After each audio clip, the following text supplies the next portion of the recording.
Hello everyone, and welcome to this edition of Vintage NASCAR Owners. Jim Stacy.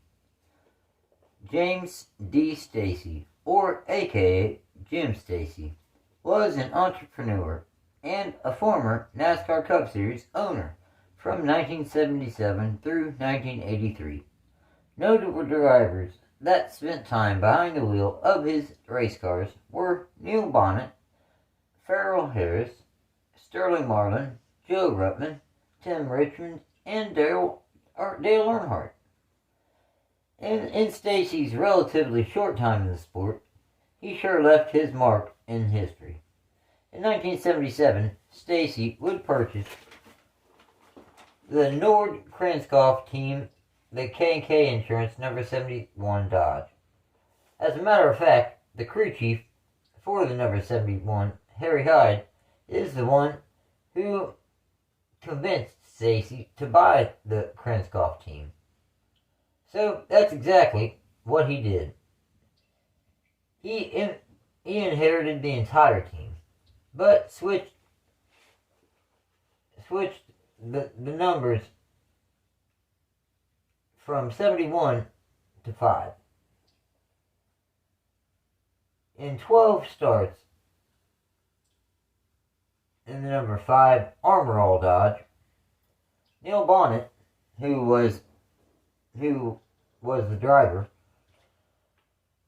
of the 71 anyway, and came over, like I said, the entire team came over. When he bought the team, he bought the whole team. Right?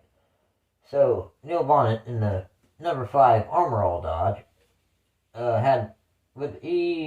in 12 starts, he had a best start of first 3 times in the summer at Daytona, and in the fall at Dover and Martinsville. Their best finish was first twice in the fall at Richmond and Ontario. The victory in Ontario was Chrysler and Dodge's final victory until 2001. So, I mean, that's kind of cool. Fun fact. Overall, they scored 2 poles, 2 wins, 3 top 5s, and 5 top 10s in 12 starts. For the 1978 season, Jim Stacy Racing expanded to a 2-car team. Sort of. He had Farrell Harris behind the wheel of a number 6 Daloisisio Dodge, and he made 2 starts. The Daytona 500, where he started 23rd and finished 6th, which was honestly pretty impressive. The other race that Harris was in was the spring race at Talladega, where he started 5th, but finished 7th. As far as the number 5 Armor All Dodge of Neil Bonnet, they were plagued by DNFs. 18 to be exact. Their best start was first 3 times in the spring at Richmond, Rockingham, and Dover. Their best finish was second in the spring at Martinsville.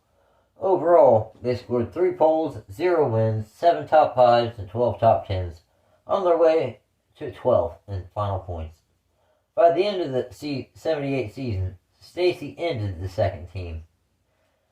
Down the line, both Harry Hyde and Farrell Harris sued Jim Stacy.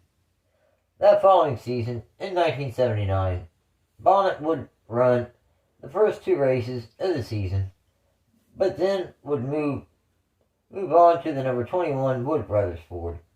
As a matter of fact, those 3 races were the only 3 starts that the team made in 1979. Their best start was 10th at Rockingham, and their best finish was 32nd at Daytona. Once again, in 1980, Stacy's team only made 3 starts, all in the number 5 Oldsmobile. 2 starts were Sterling Marlin, and 1 start was Joe Ruttman. At Ontario, Ruttman started 40th and finished 40th. Marlin's best start was 33rd in the spring at Darlington, and also scored his best finish 11th at the same track, the same weekend at Darlington. Things really picked up for Jim Stacy Racing in 1981. They started the season with Joe Ruttman behind the wheel of their number 6, the number 5 Racers Corporation Buick, part-time. To this point, their best start was 12th at Texas World Speedway. Their best finish was 7th at Charlotte in the spring. Now, at the summer race in Daytona, Stacy ended up buying Rod Osterland's team completely intact, including sponsor and driver Daleearnhardt. So Earnhardt's number 2 Wrangler Jeans Pontiac made just 4 starts for Stacy before leaving the team. Earnhardt basically,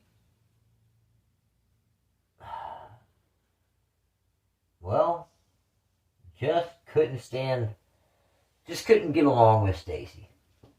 And he said, I'm out of here. And he left the team after just 4 starts. He left the team to go to RCR for the first time.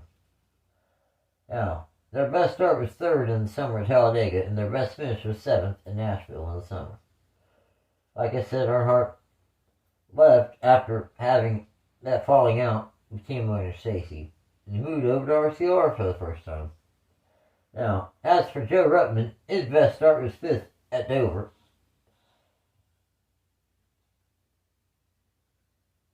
And then, their best finish was 2nd in the fall at Riverside.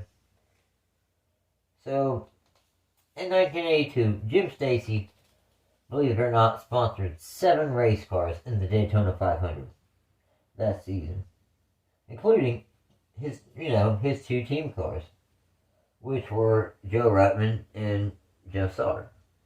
After only 5 races, Ruttman was replaced by Timrichmond. Richmond's best start was 1st in the fall at Bristol.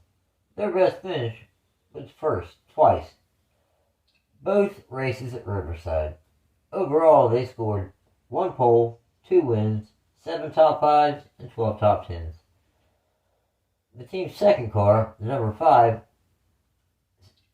Stacy Pack Buick, was driven by Jim Sauter for 3 races. His best finish was 10th at Talladega in the spring.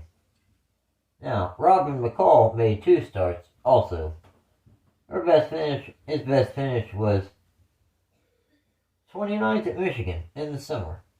Now, Rodney Combs made 1 start also in the number 5 Buick, starting 28th and finishing 9th at Atlanta in the fall. Along came 1983, and so did a future legend in Mark Martin to drive his race cars. Well, he did for 7 starts in that number 2 ACM Equipment Sales Buick. His best start was 6th at North Wilkesboro, and their best finish was 3rd at Darlington. Overall, Martin scored 1 top 5 and 2 top 10s. Stacy replaced Martin with Morganshepherd following race 7. He would finish the season making 24 starts. Their best start was 5th in the fall at Richmond, and his best finish was 2nd in the summer at Daytona. Overall, Shepherd scored 0 poles, 0 wins, 3 top 5s, and 13 top 10s. Rodney Combs made 1 last start for the team in the fall at Charlotte in the number 12 Stowe's Buick. He started 33rd and finished 22nd. So, after 7 seasons in NASCAR, Stacy left the sport almost as quick as he came. Overall, his cars made 126 Cup Series starts, scored 4 wins, 21 top 5s. Thanks for watching, everyone. Hope you enjoyed the video. Take care. See you next time.